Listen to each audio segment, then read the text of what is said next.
Hi, good morning, good afternoon, good evening, everyone. Welcome to today's I Teach PTE webinar on giving feedback on PTE writing tasks. Okay, I can see we have quite a small group today. It would be wonderful for you just to say a hello in the chat and perhaps the country that you're calling in from. PTE, as you know, is a high stakes assessment. Our students take the test to migrate to different countries, to study at universities across the world. And so I expect that you are also in different parts of the world as well as teachers. So we have hello from Philippines. Wow, that is wonderful. We have a teacher from Bangkok. That's wonderful. Hi, Pianon.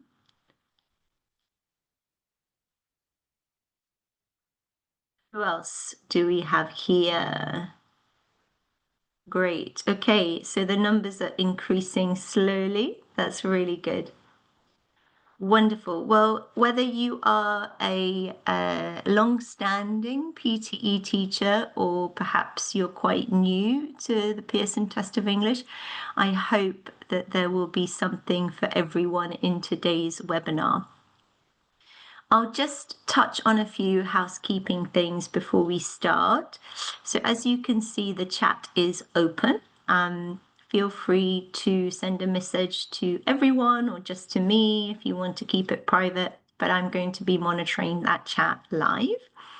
Any questions relating to the Pearson Test of English or perhaps specifically on writing tasks, then please pop them in the Q&A. It's much easier for me to answer questions at the end. So I don't lose my flow, but also so that we have a record of your questions and they get lost if they're in the chat. And the raise hand function, it has been disabled, so you're not going to be able to communicate orally, but I do really recommend interacting in the chat, and there are going to be lots of opportunities for that in a wee while. One thing I did want to say is that some of you may have noticed that actually Shanali, based in India, was meant to deliver this session. Her name and her profile are listed on our website for today. Unfortunately, she has a bit of a cold, so nothing serious, but she and I agreed that I would deliver the webinars today. So for those of you who don't know me, I will do a quick introduction before we begin. Hi to everyone. My name is Magda Woodham. I'm actually based out of London and I work for Pearson as the Global English Language Learning Assessment Teacher Training Manager. So what that means essentially is I work with teachers like yourselves across the world, helping them with initiatives such as webinars, courses, resources to develop their skills with regards to teaching the Pearson tests of English. And as I hope you know, we have a portfolio of PTE tests. We've got PTE Academic, PTE Core, and PTE Home. We're going to be focusing on both academic and home today, but with a real focus predominantly on PTE Academic. But feel free to ask me questions about PTE Core if you so wish. Hi, Madonna from Georgia. Lovely to see you. I think I've seen you perhaps before in this series. And just to finish, I started teaching as an English language teacher many years ago, straight from university. And then about 10, 12 years into my teaching career, I moved into teacher education. So working in the teacher training space. And I have taught and prepared lots of students for different high stakes tests, but now work solely on the products that Pearson offers. Hi, Fatima. Lovely to have you here from Oman. Very exciting. Okay, so that's enough, I think, about me. For those of you new to the series, we have these webinars every month. They're on a different topic, usually a different skill. Last month, we had a session on writing tasks very generally, but today is all about giving feedback on writing tasks. So I will walk you through the objectives. For me, what I would really love is that you walk away with 3 things that you didn't know before. That would be great. Or 3 ideas, or 3 teaching techniques or strategies or classroom activities. I don't mind what it is, but I really hope that this hour is going to benefit you somehow. One way it can benefit you is that you ask me questions, okay? And so the Q&A is really important for that, and I will make sure to answer your questions at the end. But for me, I have 3 objectives for today. One is that by the end of the session, you will be able to apply PTE Writing scoring criteria to diagnose your students' strengths and areas for improvement. 2, that you will be able to target feedback strategies really on parts, on specific sub skills and elements of writing that's really going to accelerate student success.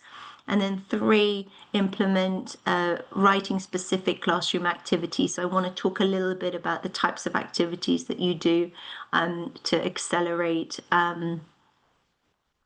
student success as well. So quite a lot to get through. Hi, Supriya, lovely to have India on board. Great. So we've got a lot to cover there. Can I just ask you or one person just to give me a yes if you can see my slides? I think that's a really important check. Good. Okay, lots of yeses. That's great. Okay, so let's begin now, and I guess where I wanted to kind of start is just to zoom out a little bit and give you my thoughts and impressions on teaching writing in the preparation classroom. Of the 4 skills, reading, listening, speaking, and writing, I would probably say that writing is my favorite to teach. Weirdly, I'm not a good writer myself. I wouldn't consider that as my biggest strength, but I probably enjoy teaching the skill of writing most. I find it incredibly rewarding. I feel like students can really see their progress. It's very tangible. It's on paper. It's in black and white, or on the computer. But I wanted to talk to you a little bit about some of the feedback considerations, both spoken and written, in this context. Tell me if you agree. Okay, so we can provide spoken or written feedback on students' work. So in the classroom, we might give them a written prompt to answer, or we might set it for homework. But either way, we receive those submissions, and either we can give immediate and interactive feedback if students are writing in class, right? So we're watching them, we're checking what they're writing, we're giving that feedback. Or we can give feedback written feedback, and that can be revised and improved through drafts. So the benefit of giving written feedback, I think, for teachers is that, you know, it doesn't have to be perfect. We can improve it, write it, improve it. Maybe we think, oh gosh, actually looking at that doesn't sound very positive. I can rework it. Number two, spoken feedback on written work can be very personal and relational. So when we're giving feedback on written work, we can change the tone of our voice. We could smile, right? We can, even though the writing perhaps isn't the best we've seen, we can still very much relate our kind of the motivation behind our feedback in a spoken way. For written feedback, obviously it's documented, it's there, students can reference it in the future, so it needs to be really clear in case students come back to it, and that kind of relational tone is a little bit trickier to convey, I think. Spoken feedback, of course, is less permanent. And perhaps also, in a sense, a little bit more focused and selective, because we can't give feedback on like 15, 20 things in spoken form. It will just be very difficult for students to understand, particularly if we're using the first language. In terms of written feedback, you know, particularly on PTE written tasks, one of them has 7 traits, and we'll talk about that we can assess on. So it's way more complex. So sometimes written feedback on written work is best. And obviously there are multiple opportunities for correction at the different draft processes, stages. So what I'd like to ask you is, what are some of the biggest challenges you face when assessing student PTE writing? I've spoken to many teachers. Obviously, I have my own personal experiences. But thinking about giving feedback on writing tasks in the classroom or after homework has been set, what do you find are the biggest challenges? Feel free to write them in the chat box if you feel comfortable. If not, then I have some examples here that I have taken from some of my colleagues, and feel free to let me know if you also have some of these challenges. So first of all, it can take long to mark the written work. I think that is something, particularly if you're teaching like big groups, so I can empathize with that. Learners don't improve despite detailed comments. So sometimes, you know, we go to great lengths to write a lot of feedback on a piece of work, and perhaps learners don't take it on board. Errors appear repeatedly, even though we have used different techniques, perhaps teacher correction, peer correction, self-correction, but those fossilized errors keep appearing in writing. Perhaps providing feedback that learners actually use is really tricky. So perhaps we say things, but it goes in one ear and out the other.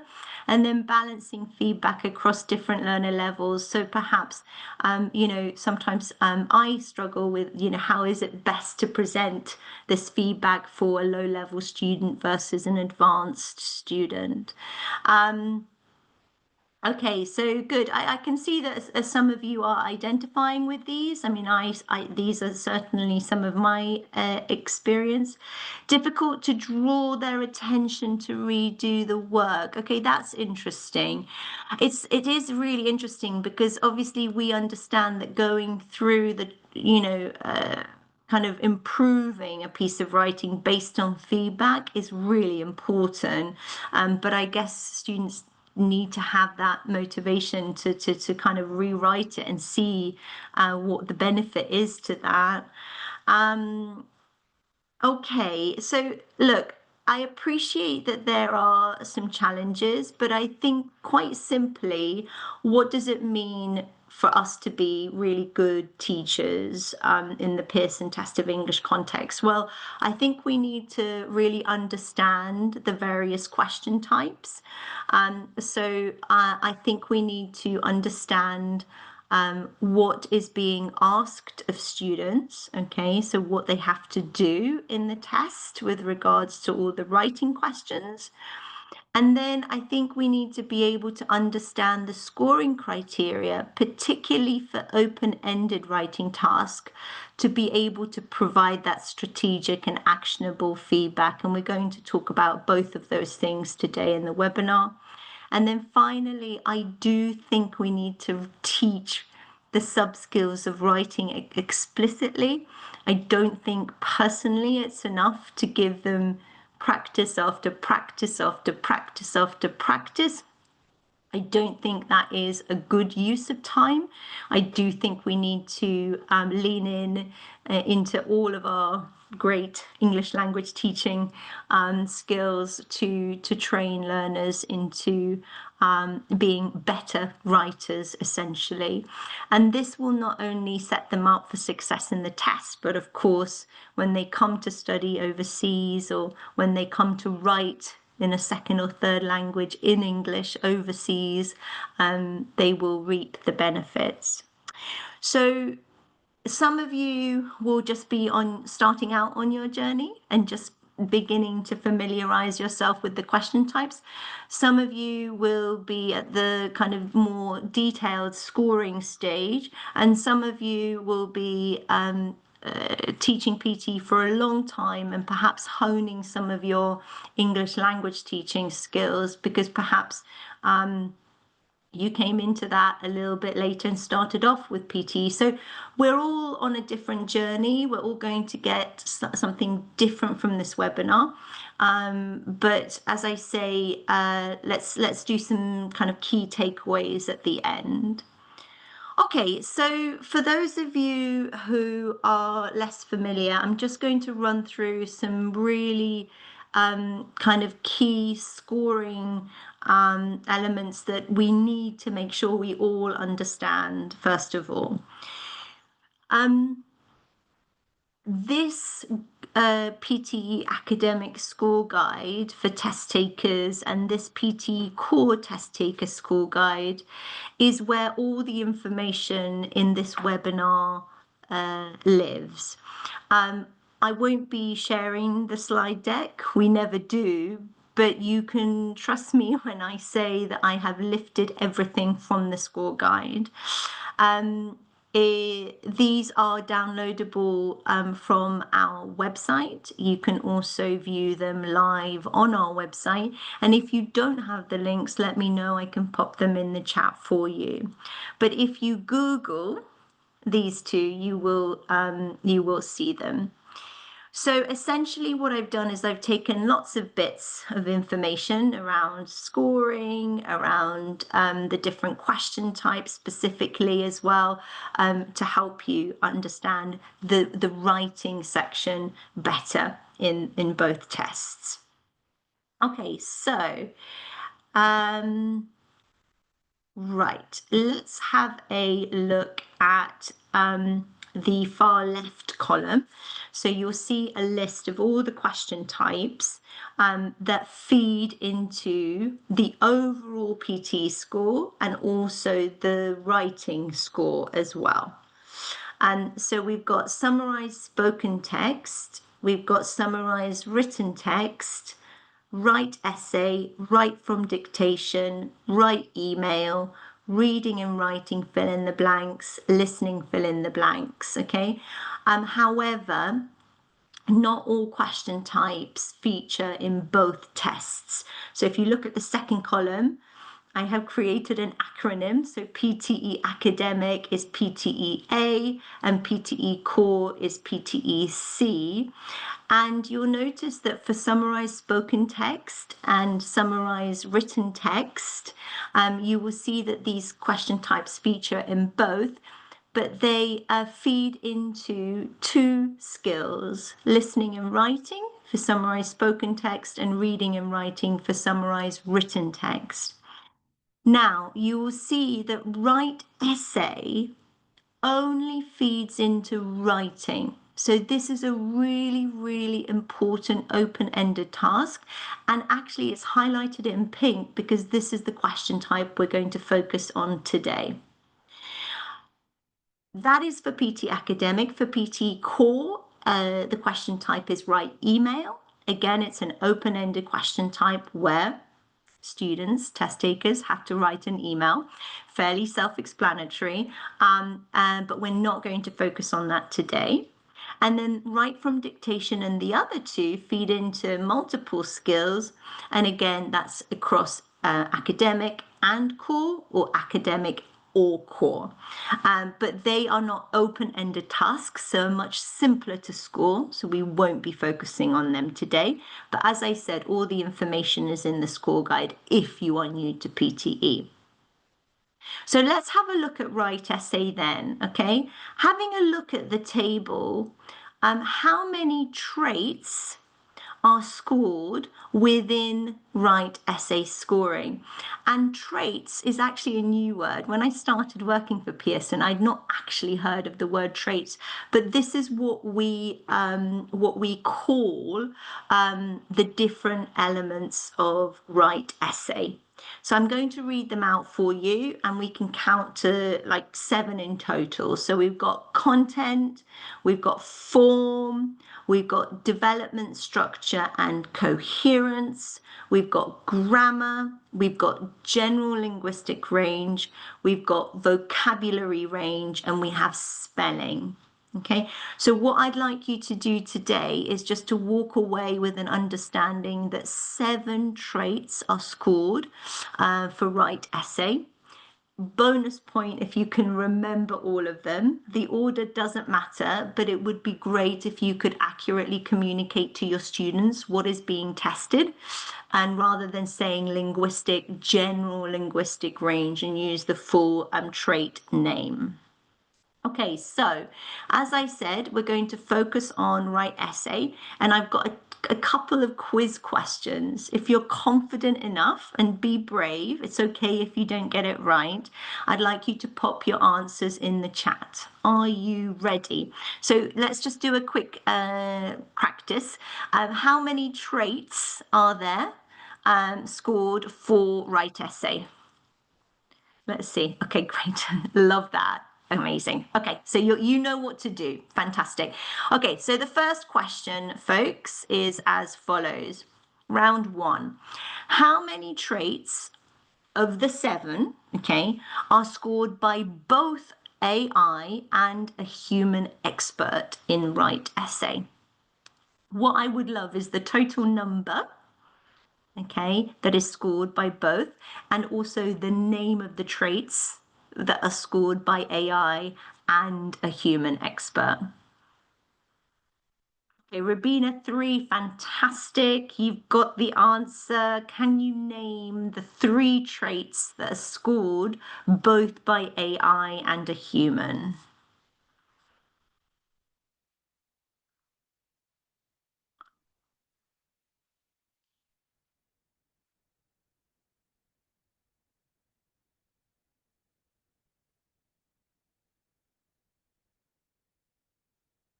Okay, people are less confident on this one. Well done. Content is right. Form is not right, actually. I'm going to give you the answers. Okay, so Rabina, content, you're absolutely right. It is AI and human scored. Then we have development, structure and coherence. That is AI and human scored. And we have general linguistic range, which is AI and human scored, which means that the other 4 traits are scored by AI only, okay, in the test. Okay, so now to round 2. Second question. What is the scoring range for the 7 traits in write essay? Okay, so I've listed out the trait. I've confirmed whether it's AI and human scored, but there is a question mark around the score range. Are they all the same? Or are some of them different? Is it 0 to 1, 0 to 2, 0 to 3, 0 to 4, 0 to 5, etc.? Can you have a go? Rubina, yes, they are different. Okay. So which one? You're absolutely right. There are some similarities, but there are also some differences.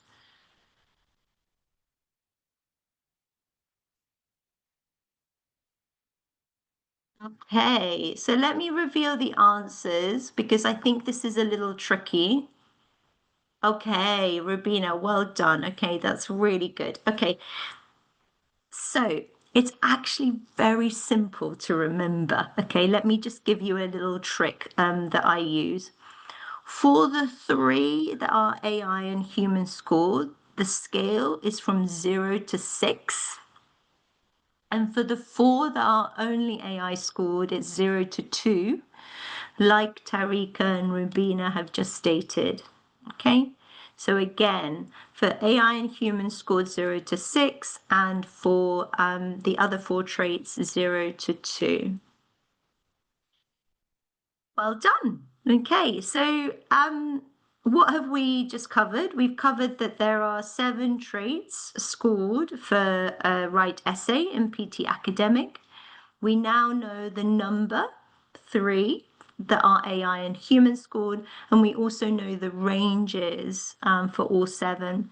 What is really important though in terms of feedback is as teachers, you're not only going to be subjectively giving 0 to 6, but you're also going to be backing up your score with words, and you don't need to create those words. They come directly from the descriptions that we have included in the score guide. So those descriptions are for you to help inform your feedback.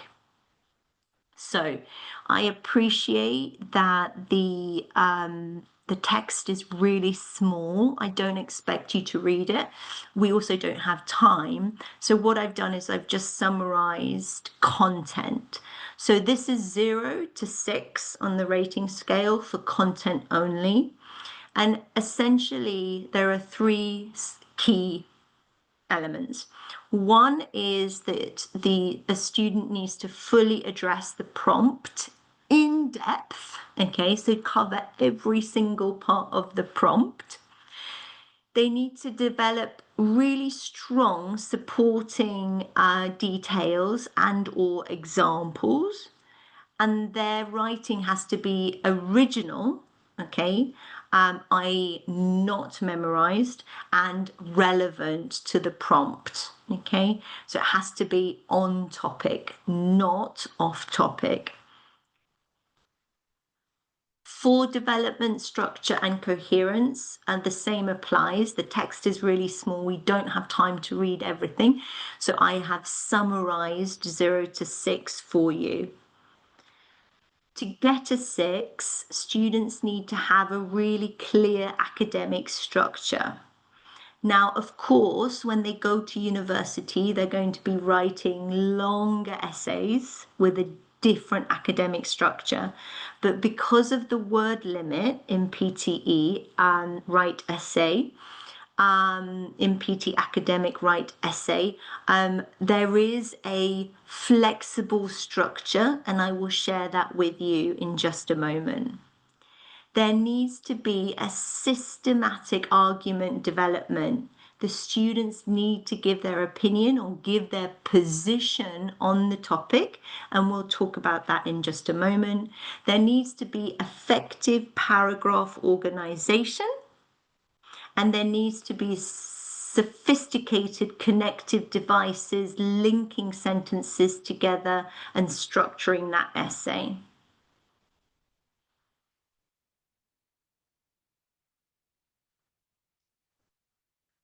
For the third trait, that is both AI and human scored, 0 to 6 again, general linguistic range, There is too much text. We don't have time to read everything today, but I have summarized it for you. So here we are looking for a really broad vocabulary range.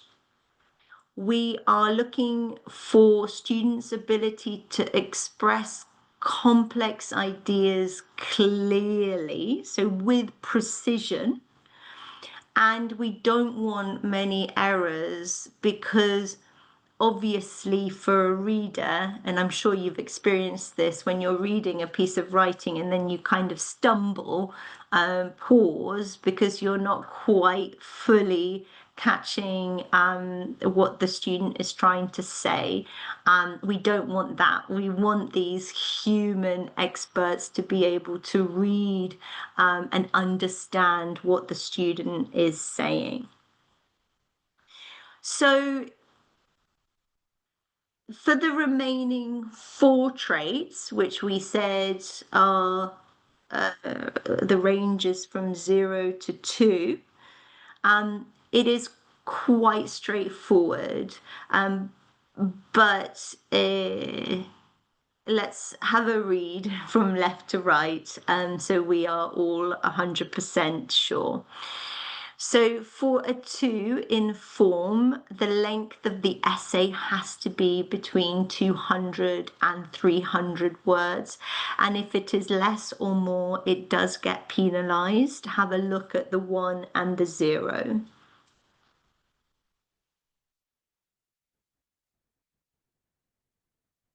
For grammar, the student shows consistent grammatical control of complex language. Errors are rare and difficult to spot. So to get a 2, you don't just play safe with simple sentences, which are obviously more likely to be accurate. You also experience writing with more complex language. For vocabulary, good command of a broad lexical repertoire, idiomatic expressions, colloquialisms. I think another teacher said phrasal verbs as an example, good collocations. All of this is really, really useful.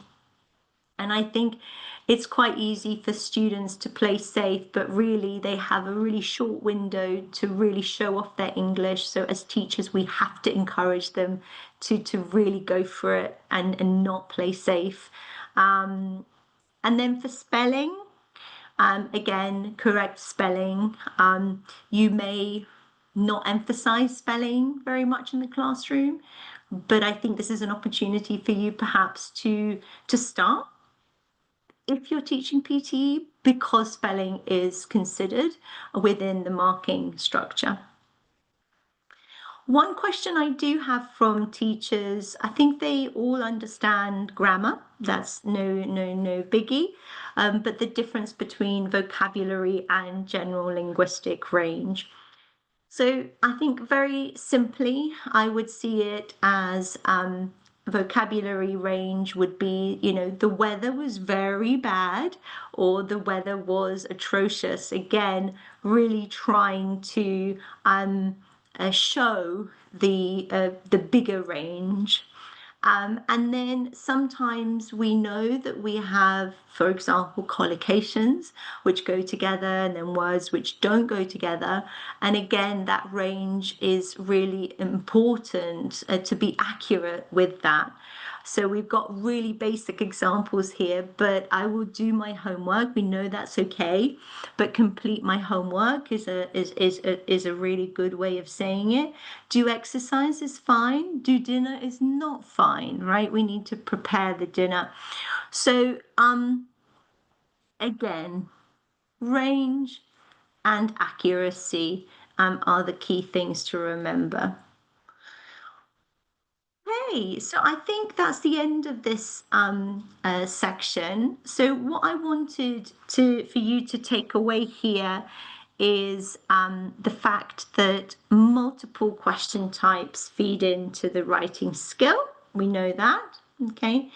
And the open-ended writing questions are assessed by numerous traits. The question type with the most traits in PT Academic is write essay, and the question type with most traits in PT Core is write email. It's really important, I think, as teachers that we're able to say how many traits are scored and also name them. And I think you need to have access to that score guide to be able to read the descriptions, to not only give your students the scale of where you think they are at with evidence from their written work, but also lift the description into your feedback explanation, right? And we're going to now do a practical example together.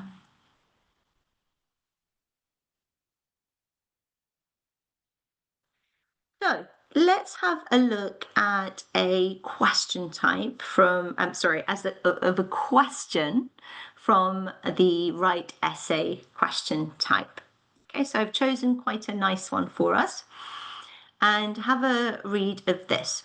Taking part in sport as an adult is important for health and happiness. To what extent do you agree with this statement? Provide reasons and or example to support your ideas. Okay. So here we've essentially got three parts to the prompt. We've got the topic, which is all about sport and whether that's important for our health and happiness. We've got a question which says, to what extent do you agree with this statement? Okay, so that's important to be answered. And then provide reasons and examples to support your ideas. Okay, so yes, we have to talk about the topic. Yes, we have to tell the reader to what extent we agree. And yes, we have to provide reasons and or examples for our ideas. If we don't do all of those three things, we cannot get a 6 for content. It's as simple as that. One thing that students do struggle with, I think, is giving a firm position, okay? So I want you to be bold and please share in the chat. Do you agree with this? Do you agree that sport as an adult is important for health and happiness? And go to the next step and tell me, to what extent do you agree, right? Because I agree, but I wholeheartedly agree. I completely agree. I'm 100% sure that sport, in my opinion, doing sport as an adult really does help with health and happiness. To me, it's equal, right? I really do believe that. Okay, so Priya agrees as well. I mean, I think there will be few people who disagree, but there may be some of you who agree that think that health maybe it's more important for health than happiness. But that's for you to decide. And it is for you as teachers to also elicit from your students, because some of your students may be a little bit fearful of giving a strong position, right? Some people are not used to giving their opinions, particularly in a kind of broad, like open public space. So we need to really, really encourage them to be bold. In fact, I would encourage them to state their position in the introduction and to reiterate their position in the conclusion. 100% Shannon, yeah. It's a test, yeah. Sometimes it is just easier to be one or the other side, and particularly for low-level students. Of course, in their first language, they can be a bit nuanced, right? But in a second, third, fourth, that is way harder. So again, for simplicity's sake, perhaps you're right, that is the best way forward. Okay, so let's have a look then at this flexible structure. We talked about the importance of giving a position, and I suggested in the introduction and in the conclusion. I think it's really important to provide this structure for students. I've given a 4-paragraph structure for this prompt. The introduction, the main idea, the first main idea with the supporting example, the second main idea with the supporting example, and then the conclusion. Can I just ask you, if you were answering this prompt, what would main idea 1 be about, and what would main idea 2 be about? Can anyone tell me?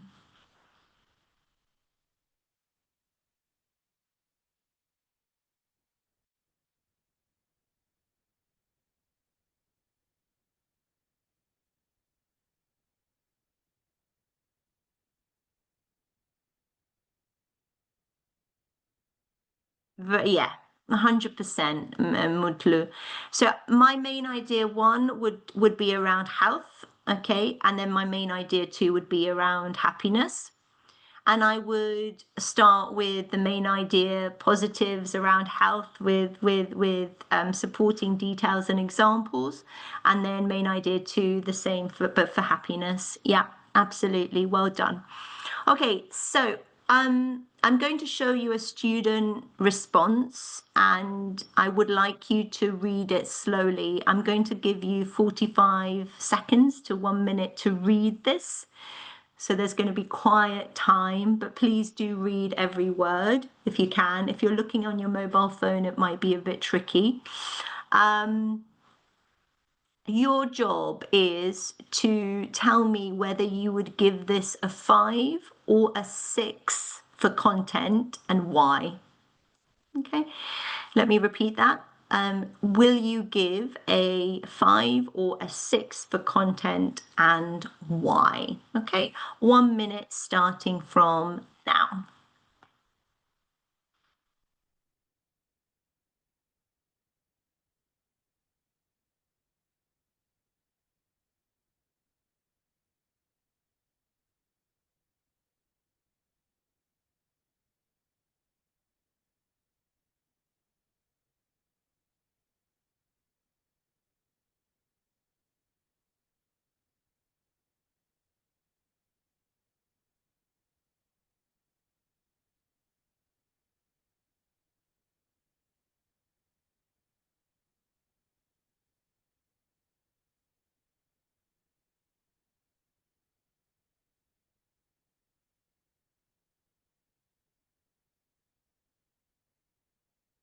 Okay, when you've finished, we've got 30 more seconds, but when you finish, please type in 5 or 6 into the chat box.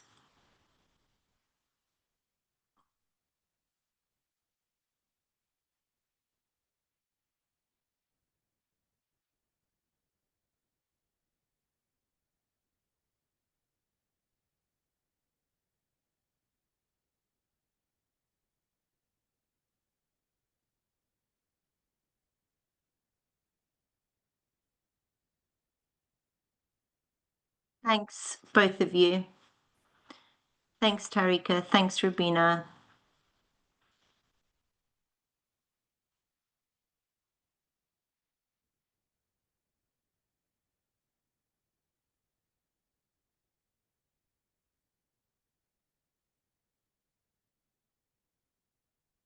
Okay, thank you, folks. Yeah. Okay, interesting. All right, so I think we agree that it's 5 or 6. So it, it's clearly on topic, right? It talks about health, it talks about sport, it talks about happiness. Um, I do agree that it provides reasons and examples for both. So I think that's really good.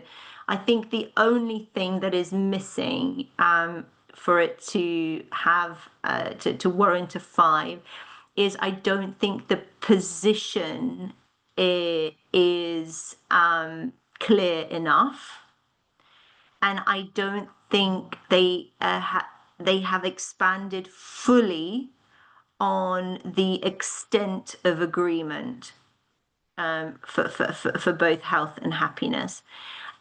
It is implicit that the test taker thinks that sport as an adult is important for health and happiness, but I do think that that could be made more explicit in both the introduction and or the conclusion.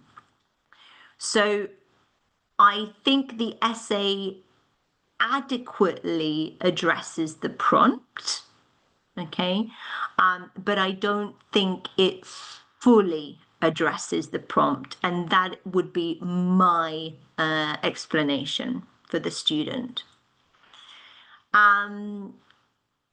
However, the second paragraph clearly talks about health, heart, lungs, muscles. It gives an example of diabetes as being associated with being overweight, and sport kind of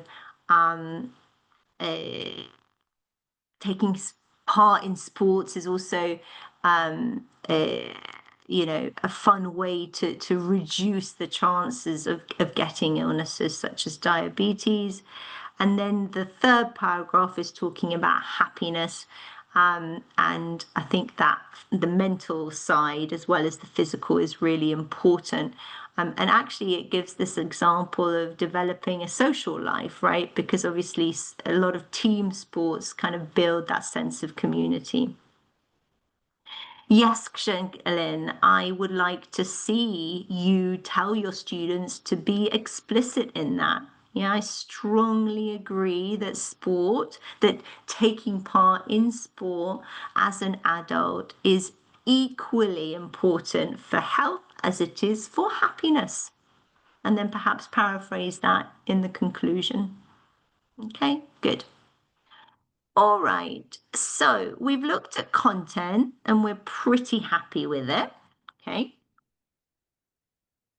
Let's have a look at the other traits. So for development, structure and coherence, I really love the layout. I really love the clean paragraphing. I don't think it needs any more paragraphs. I think it's done its job. And I think the student has also followed my structure, which is great. I gave them a helping hand. Okay. I also think that there are a lot of cohesive devices as well, which was really good, such as furthermore, etc. For general linguistic range, I do think there was enough vocabulary to really talk about the topic in depth. I do think a very, very advanced student would pull out more colloquialisms, more idiomatic language, perhaps more precise phrasal verbs as well. So I want to push the student to do even better. Okay, I think they can do it. But form, it had the right word count, grammar, no errors as far as I could see. Vocabulary, spelling, fine. I would, if I'm going to be really pernickety, there were a few punctuation errors. I think there were some commas missing, but again, it didn't impede communication. So here is an example of a strong essay. We know that students like to see good models. Sometimes I write good models for my students. Sometimes I take them from the Pearson website. And also, if a student has written a good response, I also make sure to showcase that to the other students so that they can learn from it. The more good examples, the better. Okay, let's have a look at classroom activities to finish. And please do share some of yours. I think the first thing to focus on is differentiated feedback at lower, mid, and higher levels. I think you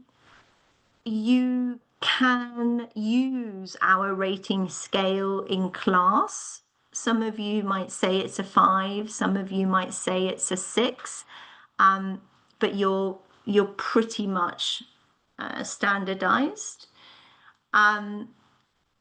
I think there is an advantage in saying this week we're going to focus on content only. So I'm not interested in your grammar, in your spelling, in your vocabulary. I'm interested that you are on topic.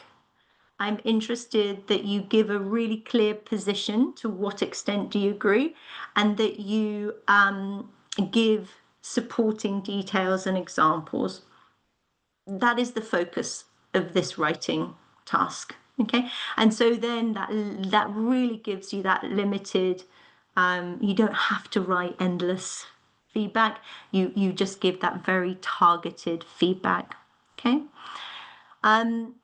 The third point is around your strength. I think it's really important to tell them what they're doing right, but give examples, right? So lift examples like we did, the use of furthermore, for example, for instance. These are really, really good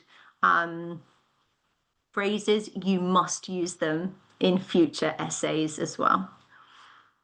Something that teachers like is the STAR approach. So STAR 1, something you did really well. STAR 2, something else that you did really well. And then a wish. The priority for the next essay is this. Okay, I want you to do this. And really make sure that they understand that they have to do it next time round. So 2 stars and a wish. I think that's a nice activity. And I also think for higher levels, this idea of peer and self-correction is really important. If we look here at this error correction code, particularly for the traits from 0 to 2, they can do that themselves. They can count each other's word limits, each other's word count, and give a 0, 1, 2 for form. That's easy. Stronger students can also give scores for, I think, spelling, grammar, vocabulary range. They might not be perfect, okay, at picking up everything, but it's a good start. So again, really encouraging that self and peer correction at higher levels.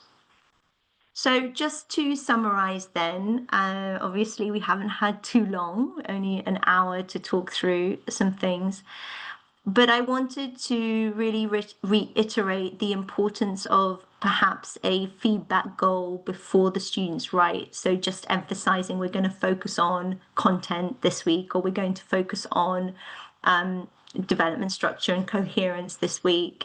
Of course, some of you don't have the luxury of teaching for 6 weeks. You might have one-to-ones and you may want to focus on all of the traits, but it's not always recommended. It can be a bit of a cognitive overload for our students. And then adjusting feedback for student level to the student level. And also to the students' kind of personalities and learning styles, right? Some might be overwhelmed with a really long list of feedback. So actually just focusing on 1 or 2 traits might suit some students better. And again, plenty of strengths, and a lot of students have negative connotations with writing from school and things. So we really want to boost their confidence as much as possible ahead of the test. Okay, folks, that is it for me. I think there are a few questions in the Q&A, so I'm going to have a look at those now. And just before I do that, though, I do want to just remind you of a couple of things. One is we have a lot of Pearson resources to help you. So the first thing I would say for new teachers is to go on our website to look at the test format videos. All the question types are listed with all the videos, so you really get a sense of what the students need to do, and also to get the score guide, okay, for both tests. Really important, and you read that cover to cover, okay? So if you haven't already read it, do it tonight. Prepare, we have in my PTE, when students log in, when teachers log in, they can see free resources. These are great things for great resources for teachers to use in the classroom and to set for homework. There is a writing guided practice test, for example, so it just takes the writing tasks and helps students practice them. Use them yourselves, right? They're not just for students, but again, you need to create an account and log in to my PTE. Again, you can find that on our website. And then we have a couple of really excellent resources, which is PTE Academic Expert, which is a course book, and it helps with writing development, the sub skills of writing, and also all the question types that relate to writing. And then we've got the official guide to PTE Academic as well. That really focuses on strategy, but again, is really a very useful resource for use in the classroom. So finally, next steps. Salman, if you enjoyed this webinar, then I encourage you to come to the next one. But before you do, in about 24 hours, Zoom will send you a link to the survey. You complete the survey, it takes just a couple of minutes, and then you'll be able to download your certificate for attending today's webinar. So thank you for your attendance. The next webinar where you and again, you can sign up on our website, is going to be teaching academic English. So we're not going to focus on PTE Core, we're going to focus on PTE Academic. And we're actually inviting a university here in London to come and speak to you. And I'm going to host and perhaps co-deliver that webinar as well. So hopefully you'll see me in November. But for now, I'm going to just move to the Q&A. And let's see what we have here. Okay, so Tarika has a good question. I attended a workshop of writing earlier, so it must have been the webinar, Tarika, last month. But you haven't received your certificate yet. So Tarika, thanks, Anastasia. That's really lovely. So this is a good question, folks, and really important. To get your certificate, you have to fill in the survey. So just check your junk mail. Okay, you need to have that email from Zoom. You click into the form with the survey questions, and once you complete it, you will get a message with a link. You paste that link in a browser and the certificate appears. Okay, so Tarika, if you have any problems, just reply to the email that is given in the Zoom email, but hopefully you won't have any problems this time round. Okay, I haven't actually heard of anyone else who had problems, so I'm assuming everyone else got their certificate. Okay, so Kshengelin has a really good question. Please don't go yet. Does the test taker get penalized for repeating words from the prompt instead of, for example, paraphrasing?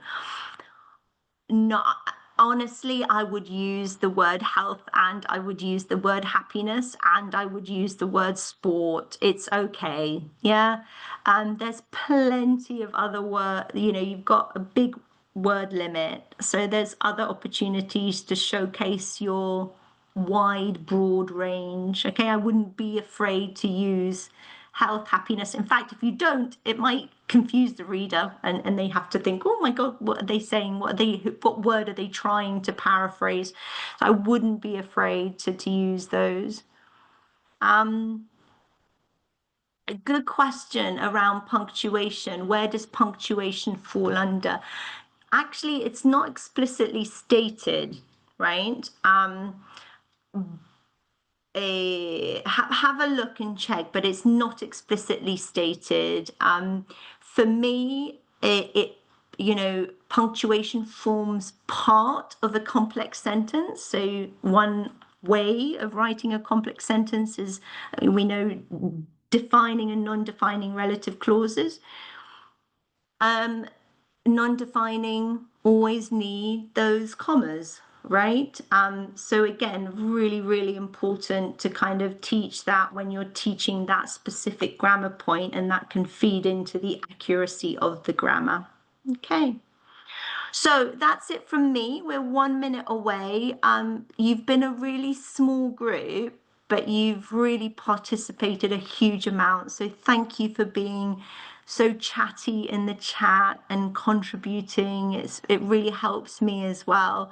And I hope you got something out of it.